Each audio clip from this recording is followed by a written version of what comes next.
sampailah that Alor minta hutang. That time lah I rasa macam I nak bunuh diri. Sebab your parents, your sibling tak boleh bantu you.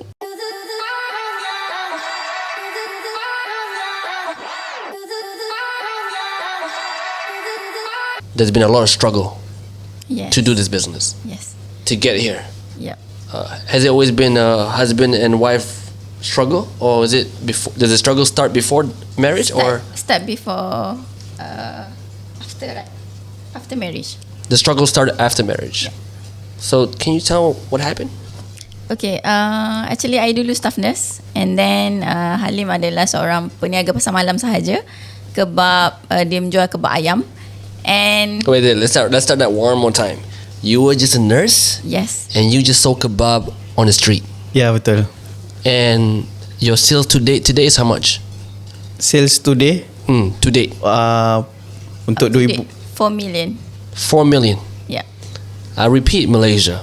You have an ex-staff nurse, and you have a guy that sold kebab. Which kat jalan mana tu? Selalu saya berniaga dekat pasar malam, dekat Port Dickson, Seremban. Alone? Oh, your friends lah. Dengan abang, kawan. That time your satu bulan income you berapa? Satu hari boleh dapat 300, 400. And now here we are. 4 million ringgit. Syukur, Alhamdulillah. Alhamdulillah. I repeat, Malaysia. Staff nurse, jual kebab. Staff nurse, jual kebab. Now, today, 4 million ringgit in sales. Yeah. But it was tough. Yeah, for this year. Last year we can do 20 million. Oh, stop the phone. You can't just say 20 million and just say like that. Last year you almost hit 20 million? Yes. Yeah. And 2020, 22 million. Man, staff nurse, jual kebab. 22 million. Yeah. Malaysia, that's about at least 20 Ferraris. Staff nurse, jual kebab. Yes. 22 million. Here, I thought 4 million after a year or something. No, 4 million to date to this year. Yeah, this year. This year just started. You already hit 4 million. Yes. Ya. Staff nurse, jual kebab. Wow. Alhamdulillah. If that does not inspire you, Malaysia, I don't know what will. If you are a nurse, police officer, in the fire department, if you tengah jual kat tepi jalan sekarang, kat at the what? Pasar malam, you too can hit 20 million. Betul. And how old were you when you hit the first million now? Umur berapa? 25. Young. How old were you when you hit the first Same. million? Same. Y'all, you guys are young millionaires. 25, I was still partying, having fun. I still didn't tak sedar lagi yang kita kena, go all out. But it was not easy. I heard from the inside people say, "Hey, Caprice, bila you interview Faith by Fleur ni, they struggle. Ya. The struggle was insane." Ya. Yeah. Where should we start? Okay, I start first. Okay. Alright. So actually, before I start business ni, the struggle daripada kami sendirilah, which is in terms of kewangan. Alright. So I berhenti kerja staff nurse sebelum berkahwin dengan Halim ni, because biasalah waktu tu I tak fikir panjang, and then I buat shortcut decision. I kata nak berhenti sebab I penat dah kerja 3 tahun sebagai staff nurse dekat Gleneagles Kuala Lumpur. Gleneagles? I pernah assist you No dekat way. emergency. No, Yes. yo, that's my hospital. What's my wife? Alice, are you serious? Yes. That's my hospital, bro. Bro, whenever I'm sakit, Gleneagles. Yes. You were one of the staff nurses that took care of me. Yes. That time you had no millions. No millions. And where's my wife? Where's my wife? That's crazy. Yeah. You were a staff nurse at Gleneagles Hospital where I always sakit and go get myself Yes. checked, and now you hit 20 million. Yes. Alhamdulillah. Okay, let's go back to the struggle. Okay. So I pun berhenti kerja because I nak rasa that ditanggung oleh suami. Okay, so I berhenti kerja sebulan lebih sebelum berkahwin, and selepas berkahwin I adalah seorang penganggur lah, orang kata, suri rumah. And bila kita sebagai wanita pernah ada duit sebelum ni, and selepas berkahwin tak ada duit, kita rasa macam useless. nak beli semua benda tak ada duit, beli baju, beli makeup apa semua. And I'm the one yang tak suka nak minta-minta dengan husband. Walaupun I nak rasa ditanggung tu, tapi I nak dia macam bagi nak duit apa semua tu. But yelah, sebagai peniaga pasar malam, dia hanya ada 300-400 satu hari. Tapi bila tolak modal mungkin dia ada RM100. So bila kita pergi makan-makan apa semua tu, habis 50, tinggallah RM50 untuk dia rolling macam tu lah. So tak ada saving dan sebagainya. So at that time juga, sebenarnya sebelum I berhenti kerja, I dah buat banyak hutang. I buat personal loan, I buat credit card, I ada hutang dengan kedai perabot. And PTPTN sebagai staff nurse ketika tu 60 million, 60,000. And then semua total I punya hutang 100,000 lebih sebelum I berhenti kerja tu. Tapi I tak fikir pasal hutang, I fikir macam I nak rest, macam tu je lah. And then that's coming the challenge. Selepas I dah jadi serumah semua tu, bank call, semua minta hutang lah pada ketika tu. And sampailah ada satu kedai perabot tu, dia sampai call I punya parents sebagai penjamin kan, sebab I tak angkat call.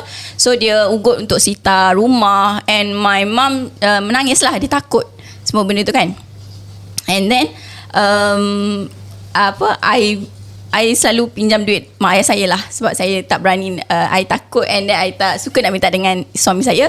Saya pinjam duit 100-200 dengan my parents, and then dia bagilah pinjam untuk settlekan hutang tu. And then ada satu hari tu kita punya challenge keep coming, which is Halim ni dia tak bayar kereta. Yelah, kita kesesakan. Okay, so kereta dia kena tarik dekat KL waktu tu. And that time I tak ada option lain, I kena pinjam juga dengan Along. Okay, tapi sebelum tu I pinjam dulu dengan abang saya lah.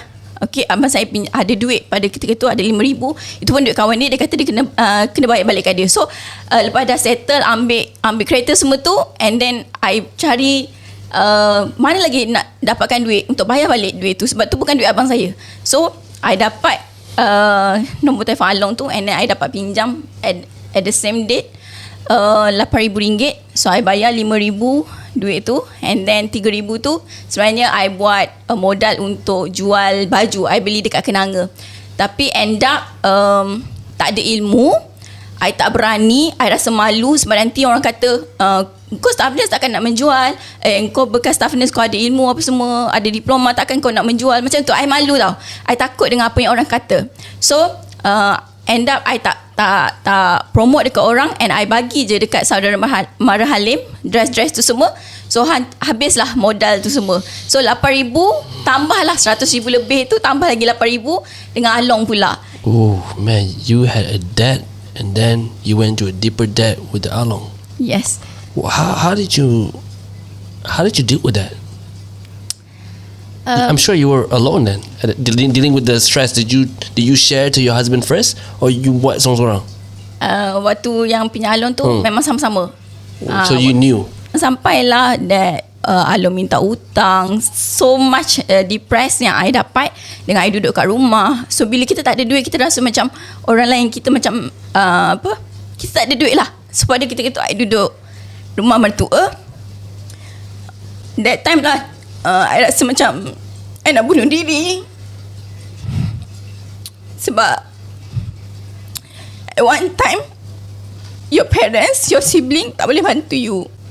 So selama ni I pinjam dengan parents, I minta tolong adik-beradik saya, ada 12 orang. Tapi sampai satu masa dia orang pun tak ada duit untuk bantu kita. So pada pagi tu 3 pagi lebih, I hantar WhatsApp dekat mak saya minta maaf. Saya minta dihalalkan setiap titik susu yang dia bagi dekat saya, sebab saya rasa saya orang yang tak berguna, saya tak ada duit, and saya rasa nak bunuh diri lah. Sebab itu saya punya stres. Sebab pada ketika itu saya tak nak menyusahkan husband saya, sebab saya tahu dia pun struggle. So saya pilih untuk shortcut, nak bunuh diri lah. Okay, but then saya tak boleh tidur lah. Bila kita depressed, kita tak boleh tidur kan. So pagi tu my mom bangun pukul 5 pagi and then call my in-law, and then both menangis sebab saya fikir macam tu. And then mak mertua saya panggil saya apa semua, and then dia nasihat lah, kalau ada masalah apa semua tu jangan fikir singkat apa semua tu. So that was my last time yang I decide untuk menyusahkan mak ayah lagi, bertambah lagi, and then nak bunuh diri semua tu. I rasa tak worth it dengan menjatuhkan air mata ibu bapa saya lah. So and selepas daripada tu I buka peluang untuk diri sendiri. I rasa apa benda yang paling cepat untuk I dapatkan duit selain daripada bekerja. Okay, so di situlah I start untuk buat bisnes. Actually sebenarnya I jual produk orang dulu. I jual produk orang dulu, produk rambut, and then sampai satu masa I tak dapat tak dapat barang tu waktu I order. So that's why I start Faithful ni sendiri. Wow, hold on. When you were at the darkest moment in your life and you felt like ending your life, some people, they don't know how to find that turning point. But you had that turning point that you made you realize, no, I'm not going to do it. What made you decide I'm not going to do it? Bila decide untuk tak bunuh diri, bila mak mertua saya datang and then dia nasihatkan saya, dalam hidup ni ada banyak lagi cara jalan penyelesaian selain daripada bunuh diri. Oh, she knew. How did she know? Bila saya hantar WhatsApp dekat mak saya tu, mak saya call. Oh, dia tahu dah. Tu WhatsApp kira macam WhatsApp nak bunuh. So I cakap dekat dia, minta maaf dekat mak saya lah. I cakap dekat mak saya. So mak saya bangun tu, dia baca, and then dia terus call mother-in-law. And then terus mak saya call Halim and call saya, and then dia pun nasihat sampai nangis apa semua tu. So that time I rasa sangat bersalah. I dalam menyusahkan tentang kewangan, and I menyusahkan lagi sebab saya punya hidup apa semua tu. Macam tu. Wow. And then your first business was Faith by Fleur. I jual pada orang dulu sekejap, 3 bulan macam tu, and then I start buat Faith Fleur. Tapi I punya challenge tak sampai situ. Oh. Okay. There was more. Yeah. Oh dear. Because selepas saya start jual pada orang tu, I dapat my sister dia advice untuk saya kembali juga bekerja. Sebab yelah, bila kakak saya ni seorang cikgu, so mentality dia adalah kau kena kerja ada duit, kau kena kerja ada duit. So dia suruh saya kerja lah dengan the traditional way of thinking. Ya, betul. And then I pun minta kerja dekat KPJ Damansara. Alhamdulillah I dapat. And then I duduk dekat rumah kakak saya dekat Sungai Buloh waktu tu. Dia dah pindah dekat Kuantan, so I duduk situ tanpa bayar apa-apa. And rumah tu kosong. So where was your husband the whole time? Dengan saya, tapi dia Oh, so you're moving with her the whole time? Yes. You're Betul. following her the whole time? Yes. Betul. Just to try to cut you off. When she's going through that phase, the darkest moment of her life, how did you deal with it? Maksud dia? Sebagai seorang suami, macam mana seorang suami boleh hadam benda tu tentang the along one thing and then nak cuba bunuh diri? Were you aware that your wife nak bunuh diri? Sebenarnya saya tak tahu pun dia hantar WhatsApp tu dekat dia punya mak macam tu. So bila pagi tu mak dia bagi tahu, and then mak saya suruh saya turun kan, and then bercerita baru saya tahu yang dia ada rasa nak bunuh diri macam tu. Saya sebagai suami, sebenarnya kita suami ni kita tak nak menunjukkan dia sedih, and then kita sedih sama-sama. Kita kena jadi kuat sedikit untuk dia rasa cool down sedikit. So kalau kita sama-sama sedih, lagi dia cepat bunuh diri. Faham. Kan? So what did you do? So saya tenang, and then kerja macam biasa. You still went to work selling kebab at that time? Masa tu saya dah tak buat kebab. Kebab family business, and then family ada 2 business. Satu menjual kebab pasar malam, and then lagi satu ada kedai makan. So bila saya pergi kedai makan, saya dapat RM50 daripada mak saya, bekerja dengan mak saya macam tu. So bila saya bekerja, saya dapatlah duit sedikit. Saya tahu kesusahan time tu saya dan wife Tapi kita tak boleh terlampau menunjukkan yang kita ni pun struggle kepada wife, sebab nanti dia akan membuatkan dia lagi tertekan dan stres lagi. Oof, yo, you're a strong husband and you're a stronger wife. The fact that you can mentally go through that, like, okay, you know what? I can't show I'm weak. I can't show I'm struggling. And she's struggling. Ya, ya. That must have taken a huge toll on your shoulder, I'm sure. Ya, ya. So macam mana Halim boleh hadam benda tu and still push? Saya dah seorang yang memang macam tu. Kalau time kita bisnes sekarang ni pun, saya seorang yang macam dia ada tekanan, stres dengan bisnes dia, saya support. Saya cuma support bisnes, and then dia bercakap dengan saya, dia cerita kita dengar je. Betul. Kita boleh dengar, and then dia dah cool down, sekejap lagi baru kita balas. Cara yang sebenarnya menghadapi situasi yang macam tu. Saya seorang yang macam tu. So kalau kita bagi time tu juga, so dia akan lagi tak boleh buat macam ni, tak boleh buat macam ni. Dia akan lawan apa yang kita cakap. Dia kena cool down dia dulu, baru kita, lepas tu baru kita boleh cakap dengan dia. Actually kalau sebenarnya dia dalam diam, dia support saya daripada belakang, tapi dia tak tunjuk that sabar apa semua, tak. Dia bukan macam tu, dia bukan macam sweet, macam romantik, macam nak sabarkan kita, tak. But belakang dia bekerja keras untuk cuba settlekan kita punya masalah semua tu lah. Cuma at that time I tak nampak. So that's why I rasa macam aku seorang je yang handle benda ni. Macam tu lah. Wow. Salute. How you handle the situation. I don't think any man can handle the way you did. Yeah, actually I pun sangat respect lah dengan Halim, because dia sangat bersabar dengan saya. So pada ketika kita berada di end point and then kita rasa stress, apa yang keluar daripada mulut adalah I nak cerai. Every day is I nak cerai. So sebagai lelaki sebenarnya ego dia tercalar lah kan. And then saya cakap dia lelaki tak guna, banyak benda lah. Tapi alhamdulillah dia adalah orang yang bersabar, and orang yang banyak support saya lah sebenarnya. Cuma dia tak pandai nak tunjuk. Orang pun tak akan nampak benda tu dengan mata yang kasar. Tapi saya dapat rasa and dia perlu ada dengan saya. That's why kita boleh grow. Kalau saya seorang, I tak boleh. Masya Allah. You know, almost every week in my DM I get a lot of orang yang mengadu. And then every week you hear stories about cerai, the rumah tangga berpisah. I mean, in Islam we don't ever want to hear cerai, right?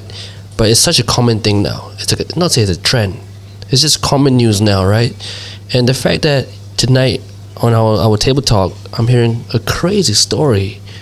Like, I don't know rumah tanggas out there, what kind of struggles they have, but this is phenomenal. The fact that you can go the lowest low.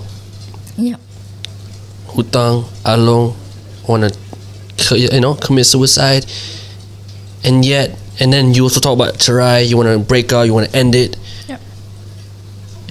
and then here we are. Like you just 20 million, right? Like most people before the finish line of that 1 million or the 20 million, most people quit. I throw the towel in, I quit, that's it. I can't take you anymore. Too many stress, too many problems, I quit. I nak berhenti, I nak cerai, I quit. But not many people know that. Listen, after every ujian, if you hold that just a few steps more, you're gonna hit the finish line. But because most people quit, sebab ramai berhenti, they don't even touch the finish line. They don't even rest at the finish line. That's crazy. How you were able to? How long was the whole struggle between? Okay, let's say the along, want to take your life, and then the first breakthrough. How many months or how many years? 1 year. 1 year macam tu since 2015 lepas I kahwin tu sampai 2016 macam tu.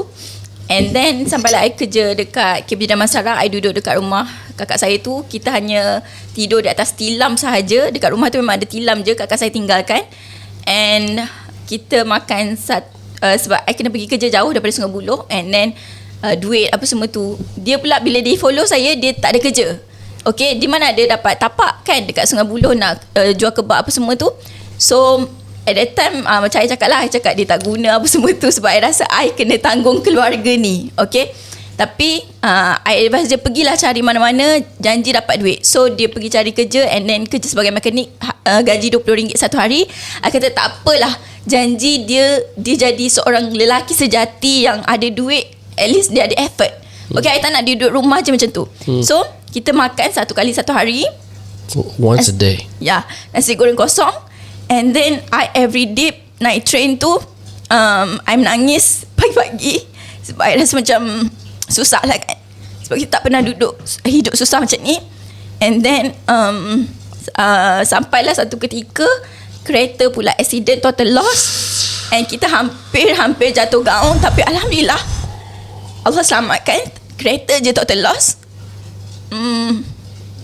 And at that time struggle lagi, which is transport tak ada nak pergi kerja. So Halim akan pergi kerja, and then dia akan hantar I punya parcel sebab I pergi kerja kan. So dia tolong hantar I punya parcel tu 2 km, dia akan jalan kaki untuk hantar parcel.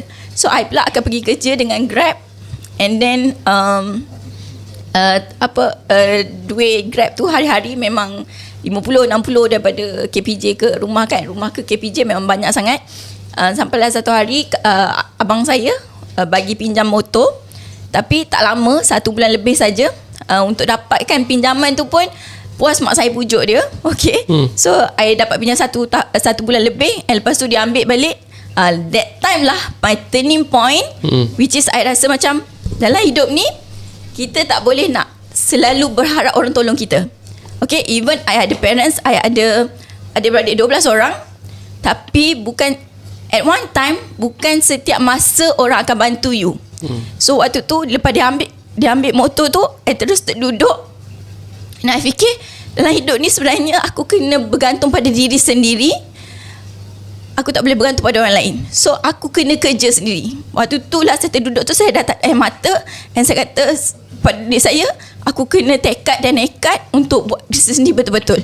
Sebab kita dah nampak dah, sebelum ni kita jual pada orang, kita dapat duit. Okay, so waktu tu Fair dah keluar, baru saja beberapa hari. And then I memang decide I nak buat bisnes ni betul-betul. I nak ubah hidup family saya. Sebab family saya pun sederhana je, bukannya orang senang. Lepas daripada tu, kawan saya ajak saya pergi ke kelas Richworks. Selepas 2 minggu Fair keluar, itulah kelas pertama yang mengubah hidup saya sehingga hari ini. Wow, that was a turning point. Yes. And after all of that, still there was the car total loss, naik motor, and then the turning point. Yeah. There you go, Malaysia. How many struggles have you been through before you say I want to quit? This is a real life story of someone that never quit. Got thrown all kinds of nonsense, all kinds of shit, but she just never quit. Yeah. She just never quit. That's the secret to life. If you want, mak bapak I, my dad before selalu marah I ni anak yang paling useless. lost a car, hutang sampai langit, Betul. but you never quit. Cause why? We're the only ones that can solve our problems. Like you said, perfect point. We can't help. You can't always rely on other people. Like, oh, at the end of the day, you have to solve your own problem. Yeah. That bill is under your name. That rent is under your name. That car is under your name. Solve the problem, but never quit. Cause one day you might just hit 1 million, or in your case, 20 million. Yes. Alhamdulillah. Alhamdulillah. Even kita waktu kita naik motor pun, kita almost banyak kali nak accident, nak langgar dengan lori. That's the struggle lah yang I rasa banyaknya. Kenapa Allah uji saya bertimpa-timpa. Pada ketika itu kita tak boleh fikir lagi. Kita tak brain. Kita rasa macam kenapa Allah uji kita banyaknya lah. Saya rasa macam tu lah. Sampai saya rasa macam aku ni banyak sangat ke dosa. Macam tu lah I rasa. Ke Allah tak nak aku hidup macam tu lah. I tanya balik pada Allah macam tu. I query kenapa. And then Alhamdulillah, lepas kita tahu kenapa ujian tu ada, kita sabar, kita trust je proses apa yang Allah nak bagi pada kita. Rupa-rupanya ni lah sebenarnya dia nak bagi kat kita. Sebuah kejayaan yang sangat besar. Luar biasa. I mean, someone have to do a documentary on this. Period. This is probably the most inspiring and deepest story I've heard so far in my life. I mean, I've been talking to all kinds of entrepreneurs, orang politik, businessmen. I've spoken to so many. I've not heard a more real story. And coming from a nurse, ex-nurse, orang jual kebab dekat pasar malam, you can't get more real than this. You can't get a more Malaysian hustle punya story than this. That's crazy. And I just congratulate you that you made it through, that you didn't have to go through a divorce or anything tragic like that. And then you hit that when you hit the 1 million, what did it feel like? Right? Let's get that. When did you hit the 1 million and what did it feel like? Selepas saya pergi ke kelas ritual, that was my first IMKK. Waktu tu I punya mindset dah bertukar daripada manusia yang hanya fikir kena kerja, ada duit apa semua tu, sampailah kelas ritual dok bagi saya orang kata teguran dan kesedaran, which is dengan bisnes ni sebenarnya banyak benda yang kau boleh bagi manfaat pada orang, and you give first and you get back. And pada ketika tu saya hanya buatlah, saya bantu orang tanpa saya fikirkan aku ada banyak hutang ni nak kena bayar. I tak fikir benda tu. Walau I banyak aja struggle. I fikir macam mana I nak bantu dia ni untuk orang kata dapat duit bulanan apa semua tu. Sampailah bila capai 1 juta tu, first year tu kita dah capai 840,000 first year business. Whoa. That's a lot. I mean, when you went from nothing to 800, how did you feel? Itulah, bila kita sibuk untuk bantu orang, kita dah macam tak fikir pasal diri kita tau. No way.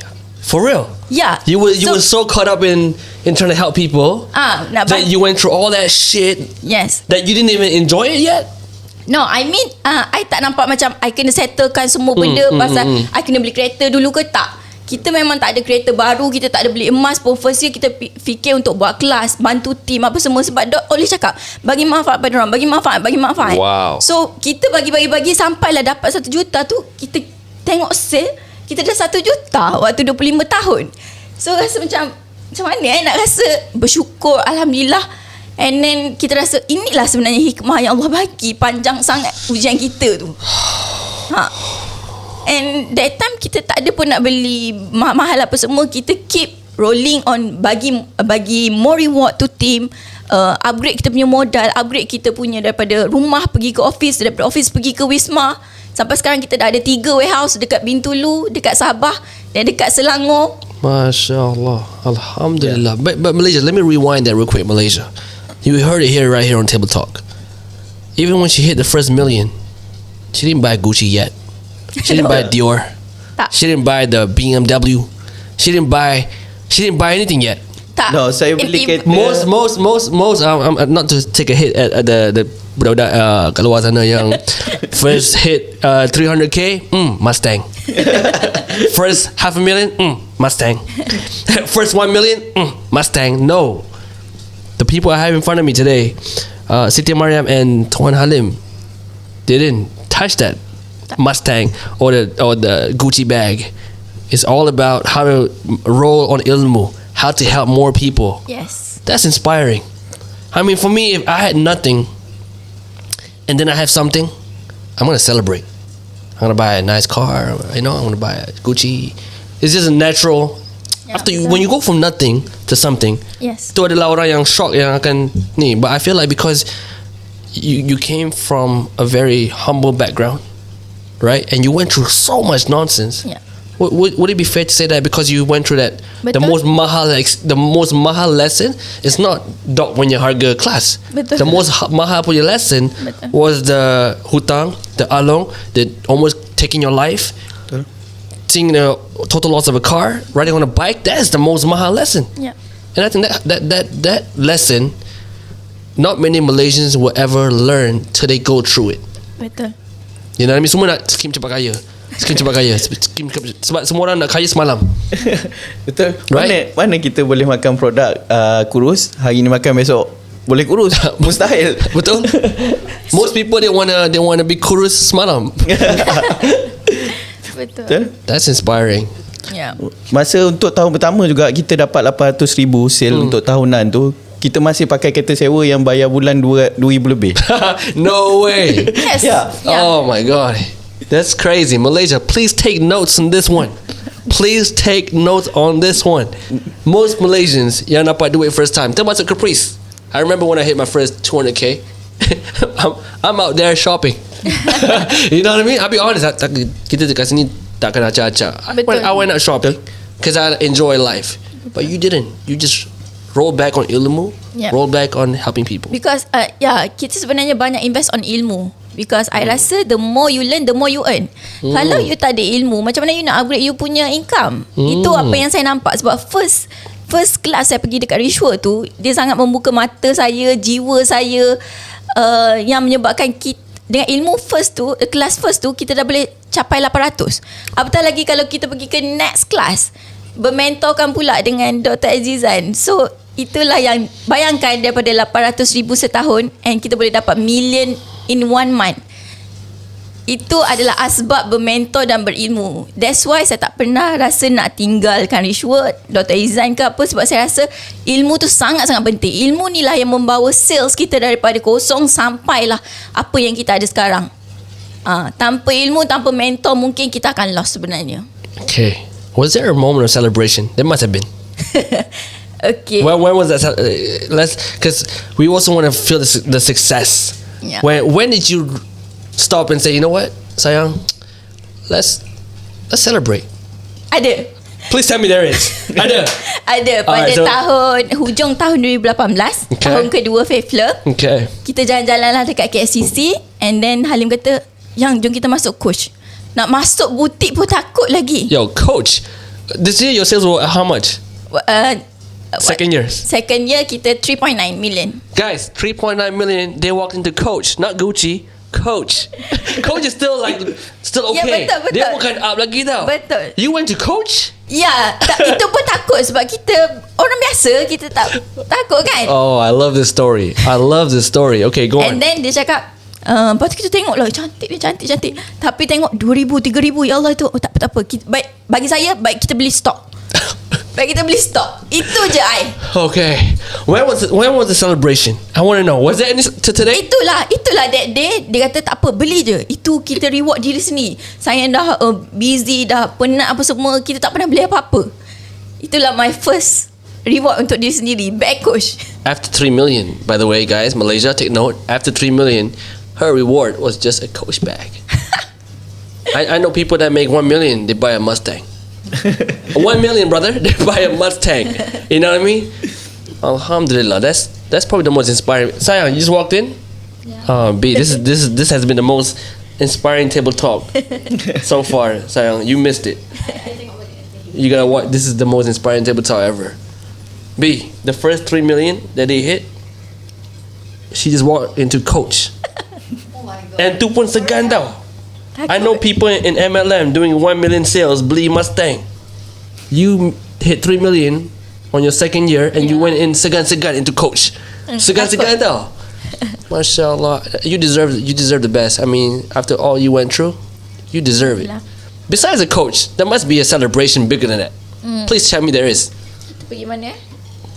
That's why if you say Langkawi, I'll walk out. Bukan. Bawa mak ayah. Oh sorry, I bawa first sebenarnya second month Faithful. Sebenarnya first benda apa yang I buat adalah I bawa my parents pergi bercuti dekat Pulau Perhentian. Wow. Itulah I think that was my key kenapa kita berjaya adalah satu adalah kita ada ilmu bermentor and second adalah kita jaga my parents. I believe Our in this. parents. Yeah. MashaAllah. I believe in that. So how did it feel like? You struggle? Saya rasa sangat puas sebab last kita pergi bercuti family waktu saya 6 tahun. Oh. And then berbelas tahun tak pergi bercuti and I nampak struggle my parents masih lagi bekerja waktu tua apa semua. So bila I dapat bawa dia pergi pelatihan tu pun I rasa Wow. Saya anak yang dah membanggakan mak saya waktu tu. Thank you. Padahal saya rasa benda tu kecil je, tapi saya rasa saya boleh membanggakan mak ayah saya sebab saya nampak dia orang happy bercuti, pergi pulau. Cantik pula tu, pulau perhatian je sebenarnya. And sebenarnya kita kan keluarga susah. So I ada 12 adik-beradik, 12 ragam. So my parents sebenarnya banyak pening kepala dengan adik-beradik.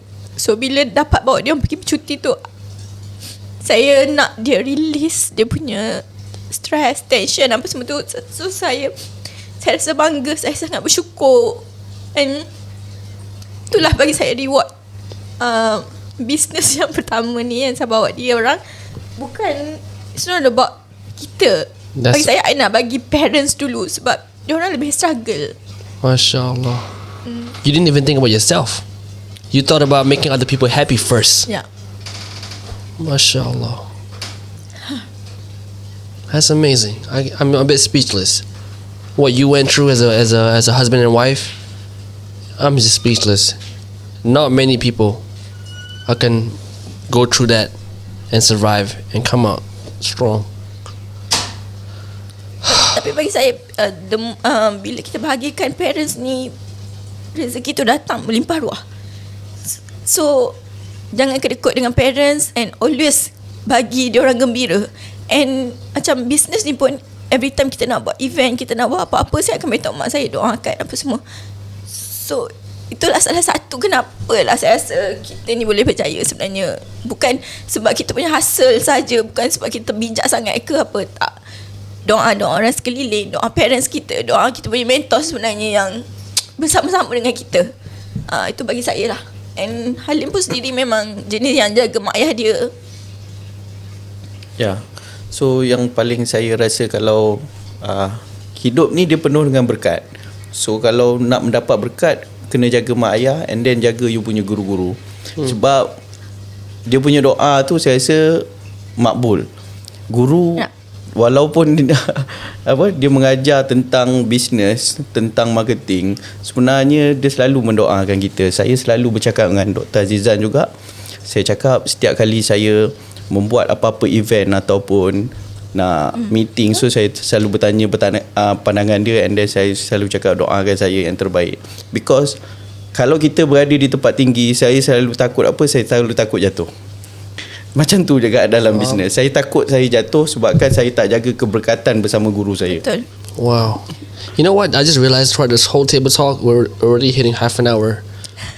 I don't even know what is your product. You know? Like what are you selling? Kita jual Faithler, produk rambut. Produk rambut. Duta Era Fazira. Oh, yes. Did you realize we didn't even talk about the product the whole time? Yes. But I'm inspired. So you sell hair product. Yes, hair product. What makes you different than everyone else? Kita punya best seller is hair serum. So tak melekit and then bebas daripada bahan kimia berbahaya. And kita punya range semuanya bebas daripada bahan kimia berbahaya dan apa orang kata ada ingredient special dalam setiap item. Shampoo, conditioner, yang mostly our latest product adalah kita come out dengan natural product. Wow. And that's your first ever business, your first ever product, terus hit. Ya, alhamdulillah. Alhamdulillah. You know, it's not normal to meet usahawan. First time hit. Like previous usahawan, 4 failures, boom. Many failures, boom. Your first product hit. Because 2 minggu Faithful keluar, kita terus belajar dengan Richworks. So bila and then end of 2017 I terus join Titan. And sangat orang kata dapat ilmu tu setiap minggu, setiap bulan. So macam mana kita nak keluar daripada landasan, faham? Kita nak down ke apa tak? Sebab kita sentiasa di-guide. And bila I masuk premier pula, 3-4 pagi I boleh telegram dengan Doc. So Doc akan jawab. Wow. So bayangkan, you have access to Doc 3 in the morning? Yes. To level apa tu? Titan Premier. Premier, you can call him at 3 in the morning. Yo, I'm gonna text Doc right now. Doc, now I know why you don't reply my text at 3 in the morning. Kita bukan level premier lagi ni. And nanti I go to level premier, then I'll text Doc at 3 in the morning. So that is why kenapa kita on track dan kita boleh grow dengan cepat. Kita Alhamdulillah. boleh dikatakan kita dilahirkan memang dengan rishwat. 2 minggu keluar terus dengan rishwat dah. Memang tak Betul. bagi mana-mana. So belajar dengan Dr. Azizan bukan tentang marketing. Marketing very simple. Bagi saya kalau nak naikkan bisnes tu sangat mudah. Yang nak diubahkan dalam diri yang sebenarnya adalah diri kita. Betul. Dr. Azizan kena ubah diri kita dulu. Dah berapa puluh tahun, 20 tahun kita hidup. Tiba-tiba datang kat dia punya kelas 3 hari nak ubah hidup kau. Yang kau dah buat selalu makan nasi lemak, makan roti canai. So susah. Makan nasi kosong one day once a day. Betul. So you kena masuk kelas next untuk you ubah. Kelas pertama saya je dah hit macam tu. I think orang keluar sana pun boleh jadi macam title yang lain juga, business owner yang lain juga. Dia ada peluang kehidupan yang lebih baik saya rasa kat luar sana untuk kita punya business, kan? Yo, Rich Works, this is a documentary right here. Yo, listen, this is a documentary. This is your sales pitch. This is the most strongest testimony so far lah. In my life, I've interviewed many entrepreneurs, successful people. I'll be honest, this is the strongest testimonial I've ever heard in my life. Seorang nurse. B, do you know that she used to be at Glen Eagles? Yeah, and she used to treat me. Yes. Yeah, staff nurse before Glen Eagles. What year? 2013. 13. I'm a sick guy. And then we have B, Encik Halim, jual kebab dekat pasar malam. Staff nurse, jual kebab. Staff nurse, jual kebab. Now 20 million. 20 juta sayang. 20 million. Alhamdulillah. You know, this is the kind of stories that I love. When it inspires people and it comes from individuals that represent Malaysia. Nurse, jual kebab kat tepi jalan. Betul. You know what I mean? To hear this struggle and just to hear that you went from the worst of the worst, hutang, Betul. along, fikir nak cerai, you wanted to commit suicide, Betul. and yet you just never give up, and now here you are, 20 million, and I hope this video we cut short, send it everywhere on TikTok, let people know if they can do it, so can you. Yes. Yeah. If you have a problem with your rumah tangga, hold on. Just hold on. Betul. Just hold on. If you have a problem with hutang, just hold on. You never know, the next 6 months might hit you your first 800k or whatever. Betul. You know, Alhamdulillah. Thank you so much for being part of this podcast. Thank you. By far the most inspiring podcast so far. Before we wrap up, what would be one tip that you would give to Malaysians out there yang pernah rasa atau sekarang tengah rasa nak give up? Okay. Bagi saya, kalau you rasa nak give up sekarang, kena bersabar. Sebab dalam hidup ni adalah perjalanan. Sama juga dengan bisnes. Dia adalah perjalanan dan perjuangan. Tak ada hidup tanpa masalah. Tak ada bisnes tanpa ujian. So apa yang kita kena buat adalah bersabar dan trust the process. Sebab di depan sana ada satu hadiah yang Allah nak bagi pada kita. Cuma dia nak uji kita, dia nak uji kita adakah kita ni layak untuk dapat hadiah besar dekat depan tu. Kalau kita tak sabar, kalau kita give up, kita sebenarnya memang tak layak untuk hadiah yang dah dia sediakan kat depan. So just sabar and trust the process. Apa saja yang Allah bagi ni sebenarnya dia nak bagi hadiah. Itu yang saya pegang selama ni. Betul. So bagi pendapat saya, Sebagai seorang suami. sebagai seorang suami, so kalau you letih berlari, you berjalan sementara. So and then you dapat, I like that. you dapat tenaga and you boleh fly. So saya rasa Rishwa ada kelas untuk banner bisnes berjaya. You boleh apply dekat dalam kelas tu. You boleh buat satu pemikiran yang luar biasa mungkin. Betul. Untuk you punya kehidupan atau you punya ekonomi rumah tangga juga. Betul. So saya rasa you boleh daftar 4 dan juga 5 hari bulan Jun. Jun And then percuma boleh datang ramai-ramai, and then you boleh saksikan betapa ramainya anak murid Dr. Azizan sendiri yang dah berjaya dilahirkan di bawah rishwork sendiri. Bukan saya seorang, bukan 2-3 orang, so ramai ratusan. So you boleh tengok hadapan you, and then you boleh berfikir macam mana cara nak berniaga first. Satu benda lah, Dok selalu bagi tahu kami, and I pun pegang macam tu. I always cakap benda tu dekat my team. Apa yang kita tahu mempengaruhi pendapatan kita. Jadi kalau kita hanya ada setakat ilmu RM100, kita akan dapat RM100 kita punya income. Kalau kita ada 1 juta punya ilmu, maka kita akan dapat 1 juta kita punya income. So that's why ilmu sangat penting. So untuk business, kita perlukan ilmu dan kita perlukan mentor. And the best is Datuk Ira and Rishwork. So I would suggest all of you untuk pergi ke Rishwork, bina bisnes berjaya, bangkit dari krisis 4 dan 5 Jun ini. Alhamdulillah, guys. Thank you so much for joining Table Talk. I wish you all the best. And thank you. Assalamualaikum. Thank you, Capri.